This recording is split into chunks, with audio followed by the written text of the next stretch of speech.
সাংবাদিক বন্ধুসকল, আজি বিশ্বনাথ জিলাত আমি মহিলা কংগ্ৰেছৰ বৰ্ধিত কাৰ্যনিৰ্বাহক সভাত আমি আজি উপস্থিত হৈছো। আজি এটা বিশেষ স্পৰ্শকাতৰ বিষয় লৈ পেলাই সংবাদমেল সম্বোধন কৰা হৈছে। আপোনালোকে জানে যে তেজপুৰ চেণ্ট্ৰেল ইউনিভাৰ্চিটি এটা ঐতিহাসিক খনত এই ইউনিভাৰ্চিটিখন ইয়াত স্থাপন কৰা হৈছিল। যদিও কেন্দ্ৰীয় বিশ্ববিদ্যালয়, এই বিশ্ববিদ্যালয়ত অসমৰ আশা, সপোন, আবেগ তাত জড়িত হৈ আছে। আজি 2 মাহ ধৰি তেজপুৰ কেন্দ্ৰীয় বিশ্ববিদ্যালয়খনৰ ছাত্ৰ সমাজে বা তাৰ যিসকল ফেকাল্টিজ আছে সকলোৱে আজি 2 মাহ ধৰি প্ৰতিবাদ মুখৰ এটা পৰিৱেশত আছে। কিন্তু তাৰ ভাইচ চেঞ্চেলৰ শম্ভুনাথ সিং যিজন আছে তেখেতে সকলো কথাকে অগ্নিগুষ্ট দেখুৱাই মইমতাৰিৰে কেন্দ্ৰীয় বিশ্ববিদ্যালয়খনত একেবাৰে অসহনীয় পৰিৱেশ এটা তেওঁ তাত সৃষ্টি কৰিছে। যোৱা বিধানসভাত আমাৰ বিৰোধী দলৰ দলপতি দেৱব্ৰত শইকীয়া ডাঙৰীয়াই এই গোটেই বিষয়টো পুংখানুপুংখভাৱে উপস্থাপন কৰিবৰ বিষয় বিচৰা সময়ত মুখ্যমন্ত্ৰী মহোদয়ে গোটেই বিষয়টো আওকাণ কৰিলে। আপোনালোকে যদি চাই, নেহু ইউনিভাৰ্চিটি, মণিপুৰ ইউনিভাৰ্চিটিত যেতিয়া উপাচাৰ্যৰ মইমতালিক লৈ এনেকুৱা অৰাজক অৱস্থা চলিছিলে, দুয়োখন ৰাজ্যৰ মুখ্যমন্ত্ৰীয়ে তদাৰক কৰি কেন্দ্ৰীয় চৰকাৰৰ শিক্ষা বিভাগৰ লগত কথা পাতি গোটেই বিষয়টো মীমাংসা কৰিছিল।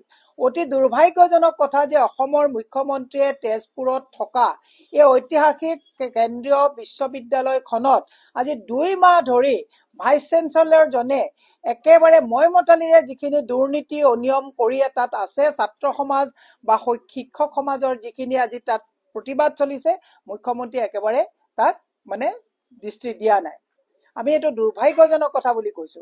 আৰু তাৰ পৰিৱৰ্তে মুখ্যমন্ত্ৰীয়ে কিন্তু প্ৰেমজী বিশ্ববিদ্যালয় স্থাপন কৰাৰ ক্ষেত্ৰত বিধানসভাত প্ৰশ্ন আনিছে।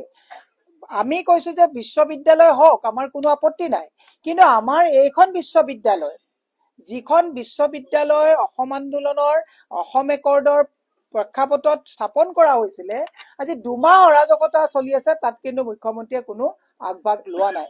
মই অসমৰ সুধী সমাজক, অসমৰ শিক্ষিত সমাজক, আমাৰ মেধা অসমত পণ্ডিত লোক আছে, সকলোকে এটা কথা কৈছো যে আপোনালোকে সকলোৱে দৃষ্টি নিক্ষেপ কৰি মুখ্যমন্ত্ৰীক আপোনাৰ কেন্দ্ৰীয় চৰকাৰৰ লগত যাতে তেওঁ এটা ব্ৰিজ হিচাপে কাম কৰি পেলাই যাতে এই গোটেই অনিয়মখিনি, হঠকাৰী যিখিনি কাম ভাইচ চেঞ্চেলৰে কৰিছে।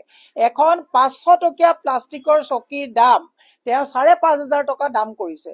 এখন প্ৰায় 3,500 টকাৰ বিছানা হোষ্টেলত দিয়া সেই বিছানাখনৰ দাম 18,500 টকালৈকে লৈ গৈছে। তাতোতকৈ ভয়ংকৰ কথা, তাত যিবিলাক কিতাপ পাঠ্যক্ৰমৰ যিবিলাক কথা আছে, তেওঁলোকে বহিৰাজ্যৰ কিছুমান, ইয়াত যিটো চিলেবাছৰ প্ৰয়োজন আছে তেনেকুৱা কোনো কথা নাই। তাৰমানে তেওঁলোকে বেলেগৰ লগত কথা পাতি পেলাই এই প্ৰায় 6 কোটি টকাৰ যিটো নিয়ম বহিৰ্ভূতভাৱে কিতাপৰো তেওঁলোকে যিখিনি আদান প্ৰদান বহিৰাজ্যৰ বনিয়াৰ লগত কৰিছে, অত্যন্ত দুৰ্ভাগ্যজনক কথা। অসমৰ শিক্ষা সমাজক লৈ মই আজি 8 মাহৰ আগতেও কৈছো যে বিল্ডিং ঠিকেই বনিছে, আৰু যদি আপুনি চেণ্ট্ৰেল ইউনিভাৰ্চিটি বুলি কয়, এনেকুৱা নহয়। আমাৰ বৰ্তমান শিক্ষাৰ একে উচ্চ স্তৰত থকা যিকেইখন বিশ্ববিদ্যালয় আছে, প্ৰত্যেকখনতে বহিৰাজ্যৰ মানুহৰ হাতুৰি পৰিছে। বিশ্ববিদ্যালয়সমূহ এতিয়া বৰ্তমান ব্যৱসায়স্থলী হিচাপে ভাইচ চেঞ্চেলৰ সকলে তাত ব্যৱহাৰ কৰিছে। আপোনালোকে দেখিছে গুৱাহাটী বিশ্ববিদ্যালয়টো মোহন ভগৱতৰ নিচিনা মানুহে গৈ পেলাই তাতো এটা হিন্দুত্ববাদী এটা পৰিৱেশৰ সৃষ্টি কৰিছে। আমি ৰাখিছো যে আমাৰ ডিমাণ্ডটো হৈছে যে শৈক্ষিক যিবিলাক মন্দিৰ, ইয়াত কোনো ধৰণৰ ৰাজনীতি হ'ব নালাগে, ইয়াত কোনো ধৰ্মীয়কৰণ হ'ব নালাগে, ইয়াত কোনো ধৰণৰ যাতে ৰাজনৈতিক হাতুৰি পৰিব নালাগে। তাৰ কাৰণে আমি আহ্বান জনাই মুখ্যমন্ত্ৰীক, যিহেতুকে তেওঁ নিজেই কৈছে যে মই ভাৰতৰ শক্তিশালী মুখ্যমন্ত্ৰী। ভাৰতৰ শক্তিশালী মুখ্যমন্ত্ৰীয়ে কেন্দ্ৰীয় তেজপুৰ বিশ্ববিদ্যালয়ত চলি থকা শম্ভুনাথ সিঙৰ কোটাৰীত থকা যিসকলে লুণ্ঠন কৰিবৰ কাৰণে আমাৰ এই ঐতিহাসিক বিশ্ববিদ্যালয়খনত হাতুৰি কোবাইছে, মুখ্যমন্ত্ৰীয়ে হস্তক্ষেপ কৰি HRD মিনিষ্টাৰ চেণ্ট্ৰেলৰ লগত কথা পাতি অতি শীঘ্ৰে যাতে এই গোটেই কথাখিনি মীমাংসা কৰি তেজপুৰ বিশ্ববিদ্যালয়ৰ শৈক্ষিক পৰিৱেশ ঘূৰাই আনে। আপোনালোকে যদি চাই, তাত লাচিত বৰফুকন যিটো ছাত্ৰাবাস আছে, তাত পানীয়ে এনেকুৱাকে পৰে, সেইবিলাকত কিন্তু উপাচাৰ্যজনৰ কোনো ধৰণৰ দৃষ্টি নাই। তেওঁ কেনেকে কিতাপ ক'ৰ পৰা আনিব, কেনেকে তেওঁ ফাৰ্নিচাৰ কাৰ পৰা ল'ব, তাত ফল চিলিং লগোৱাটোকে 2-3 লগাই কেনেকে পইচা ল'ব, এই গোটেই কথাবিলাক। তাতোতকৈও দুখৰ কথা, তাত থকা যিবিলাক চিকিউৰিটিত মানে নিয়োজিত যিবিলাক কৰ্মচাৰী আছে তেওঁলোকৰ ২৭,০০০ টকা দৰমহাত ১৭,০০০কে দি তাৰো ১০,০০০ টকাকে হৰলকি কৰাৰ কথা আমি শুনিবলৈ পাইছো। যোৱাকালি আমি বিশ্ববিদ্যালয়খনত আমি গৈছিলো, আমাৰ NSY সভাপতি কৌশিক কাশ্যপো মোৰ লগত আছিলে। গতিকে আমি এটা কথাই কৈছো যে মুখ্যমন্ত্ৰীয়ে বহুত বাহ লৈ থাকি লাভ নাই। ধাৰৰ ওপৰত ধাৰ, আজি কেগৰ যদি আপুনি ৰিপৰ্ট চাই অসমীয়া আৰু ধাৰৰ বহন ক্ষমতা ল'ব পৰা অৱস্থাত নাই। অহা ২৬লৈ যদি এখন চৰকাৰ থাকে অসমৰ ৰাইজে কেনেকে সুদে মূলে ধাৰ চৰকাৰৰ পৰিশোধ কৰিব তাৰ চিন্তাত অসমৰ ৰাইজ কুঙা হ'ব, ইতিমধ্যে কুঙা হৈছে।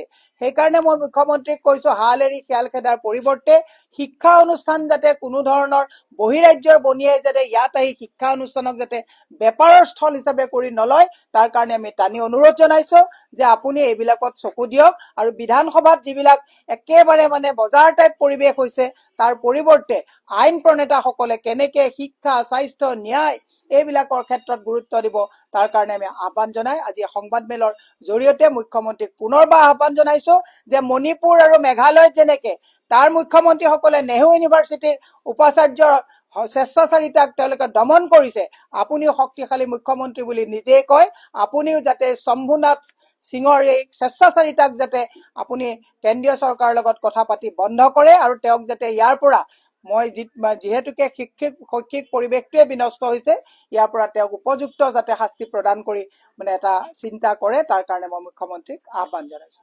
ধন্যবাদ।